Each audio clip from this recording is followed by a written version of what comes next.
क्या आप अपनी बीवी से परेशान हैं? क्या आप अपनी गर्लफ्रेंड से परेशान हैं?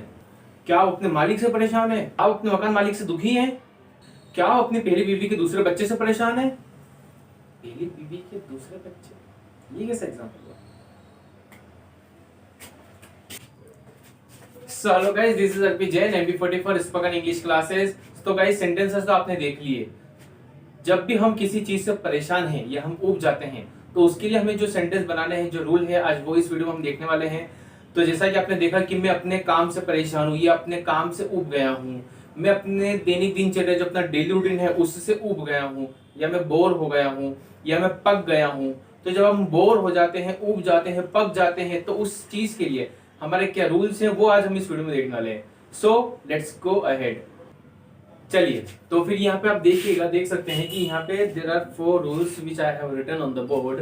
फर्स्ट वन इज, मतलब जो आपका जो हिंदी में आप जो कहना चाहते हैं कि मैं बोर हो गया हूँ, किसी चीज को कर कर आप बोर हो गए हैं, या आप ऊब गए हैं, एक तरह का काम करके आप ऊब गए हैं, ठीक है, या थक गए हैं, थक जाना मतलब काम होके बोर हो गए, आप थक गए हो, या परेशान हो गए हो किसी चीज से, अपनी लाइफ से, अपनी जिंदगी से परेशान हो गए हो, या पक गए हो, ठीक है, एक तरह का खाना खा के पक गए हो, आप अपने दोस्त से पक गए हो। तो ये इस तरीके की जो आपकी 4-5 चीजें जो मैंने लिखी है, इन चीजों को अगर इंग्लिश में एक्सप्रेस करना है, so there are some ways. First is fed up with, या आप यहाँ देख सकते हैं fed up with. Fed up मतलब भी होता है उब जाना, सिक ऑफ परेशान हो जाना, लगभग सेम मीनिंग है और आप इनमें से कुछ भी यूज कर सकते हैं। सिक ऑफ, टायर्ड ऑफ, या फिर वेरी ऑफ, वेरी ऑफ। अब यहाँ पे आपको मैं पहले ये बता देता हूँ कि इसके रूल को यूज कैसे करना है और इसका स्ट्रक्चर क्या है। हर सेंटेंस में पहले सब्जेक्ट होता है, तो आप डेफिनेटली पहले सब्जेक्ट लिखेंगे। अब अगर आपको यूज करना है प्रेजेंट में, पास्ट में, फ्यूचर में, तो किस तरीके से होगा? प्रेजेंट में यूज करने का तरीका इसका is am are, is am are. Present में आप इज एम आर से यूज करेंगे। अगर पास्ट में यूज करेंगे तो आपको यूज करना है वॉज या वर, वॉज या वर। और फ्यूचर में यूज करना है आपको, तो आप यहाँ लिखेंगे विल बी, विल बी। ये हो जाएगा, यहाँ पे ये दूंगा हो जाएगी प्लस, प्लस के बाद आपका ये चीज आएगी ऊपर जो लिखा ना, fade up with, sick of, tired of और वेरी ऑफ, ये चीज आप यहाँ आएगी। जैसे यहाँ पे मैं लिख देता हूँ टायर्ड ऑफ, या फिर सिक ऑफ, या फिर वेरी ऑफ, या और एक लास्ट आपका लिख देते हैं fed up with, fed up with, ठीक है। प्लस ये आएगा आपका, फिर वापस प्लस आएगा। अब प्लस के बाद आप एक चीज नोटिस करिएगा कि सिक के साथ ऑफ है, तो यहाँ पे जहां ऑफ लिखा है वो ऑफ ही रहेगा, ये फिक्स प्रीपोजिशन का रूल है। और फेड अप के साथ विथ आता है, तो ये चीज याद रखना। और एक ग्रामर का रूल ये भी होता है कि जितनी भी प्रीपोजिशन होती है, प्रीपोजिशन के जस्ट बाद अगर वर्ब आएगी तो उसमें आप आईएनजी लगाएंगे। It is called gerund. आपने सुना होगा एक रूल के बारे में, जेरंड होता है जिसमें वर्ब के साथ आईएनजी लग जाता है, तो दैट इज जेरंड। तो वो यहाँ पे या तो आपका नाउन हो सकता है, और अगर मान लीजिए नाउन नहीं होगा तो वर्ब होगी। तो वर्ब में आपको क्या करना है, उसमें आपको आईएनजी लगा के उसको जेरंड से बनाना है। तो मैं यहाँ पे सीधे जेरंड लिख देता हूँ, GERUND। सो ये आपका स्ट्रक्चर हो गया यहाँ पे, ठीक है। आप देख सकते हैं पहले सब्जेक्ट आ जाएगा, फिर उसके बाद आपका जो टेंस के अकॉर्डिंग प्रेजेंट है तो इज एम आर, पास्ट हो तो वॉज वर, फ्यूचर हो तो विल बी। और फिर इसका जो रूल आपको जो भी यूज करना है उनको लगाइएगा, और फिर प्लस वो वाला आ जाएगा आपका, मतलब नाउन और जेरंड। नाउन होगा तो ऐसा कैसा आ जाएगा, और जेरंड होगा तो वर्ब में आईएनजी लगा दीजिएगा, ठीक है। चलिए, अब इसके कुछ प्रैक्टिस का सेंटेंस देख लेते हैं। तो गाइस, कुछ सेंटेंस देख लेते हैं। जैसे अगर मैंने कहा कि मैं सिंपली सेंटेंस कि मैं तुमसे उब गया हूँ, मैं तुमसे पक गया हूँ, मैं तुमसे पक गया हूँ, तो सेंटेंस के अकॉर्डिंग आप देखिएगा कि सबसे पहले सब्जेक्ट आ जाएगा मैं, मतलब यहाँ पे आप आ जाएगा आई। मैं उब गया हूँ तो मैं आई, और उब गया हूँ प्रेजेंट है तो आई के साथ एम आ जाएगा, आई एम, ठीक है, आई एम आ जाएगा।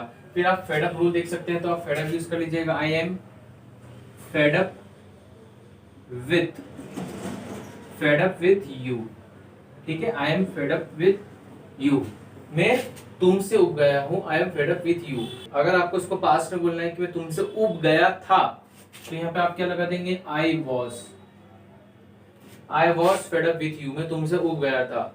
या मैं तुमसे उब जाऊंगा, तो आप कैसे बोलेंगे, I will be fed up with you. तो ये आपके कुछ सेंटेंस हुए। यहाँ पे आप देखिएगा, यहाँ पे नाउन आ रहा है। चलिए, यहाँ पे मैंने यू रफ कर दिया है, यहाँ पे मैंने यू रफ कर दिया है।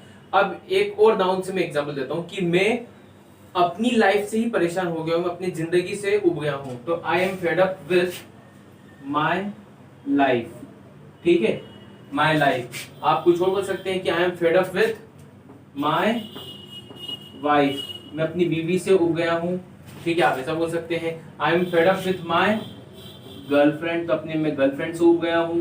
ठीक है, तो आप इस तरीके से कुछ भी बना सकते हैं। अब इसके बाद हम वो एग्जांपल लेंगे जिसमें वर्ब आएगी। आपको बोलना है कि मैं फुटबॉल खेल खेल कर उब गया हूं, मैं मतलब फुटबॉल खेल के उब गया हूं, तो I am fed up with, I am fed up with, फिर आपका यहाँ पे जो भी वर्ब आएगी प्ले, तो प्ले में पैंजी लगा देना। I am fed up with playing football, football. ठीक है, I am fed up with playing football, तो यहाँ पे अगर वर्ब आ गई तो उसमें आप आईएनजी लगा देंगे। मैं फुटबॉल खेल के उब गया था, तो I was fade up with playing football.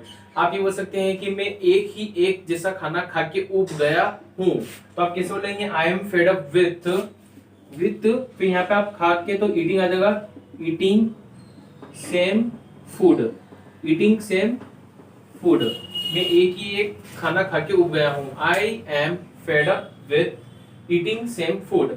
अब यहाँ पे हम क्या करेंगे? सिंपल सा फेड अप विथ पूरा हट जाएगा, तो आप चाहे तो जैसे परेशान हो गए हैं, ठीक है, तो आप सिक ऑफ लिख सकते हैं, सिक ऑफ। ठीक है, आप सिक ऑफ यूज कर सकते हैं या आप टायर्ड ऑफ यूज कर सकते हैं, तो आप इनमें से कोई सा भी रूल यूज कर सकते हैं। तो इस पर्टिकुलर वीडियो में तो इतना ही फ्रेंड्स। अब इसका जो एक नेक्स्ट पार्ट बनेगा, इसका सेकंड पार्ट बनेगा, और उसमें मैं आपको कुछ सेंटेंस बताऊंगा, प्रैक्टिस सेंटेंस, और उसमें कुछ मैं आपको डिफरेंशिएट करके बताऊंगा कि इसमें हम एक गेट का यूज भी कर सकते हैं, तो गेट का यूज कैसे होगा, और उसमें कुछ एडवांस सेंटेंस होंगे, कुछ एडवांस रूल, इसमें कुछ मैं फर्दर एड ऑन करूंगा, कुछ नई चीजें, एक नया स्ट्रक्चर इसमें इंप्लीमेंट करके और एक और पैटर्न से इसको हम बनाने की कोशिश करेंगे नेक्स्ट वीडियो में। So please watch that video as well as that video also which we are going to upload further. Okay, so this is it in this particular video. If you like my video, please subscribe my channel MP44 Spoken English Classes and hit the bell icon. Thank you guys.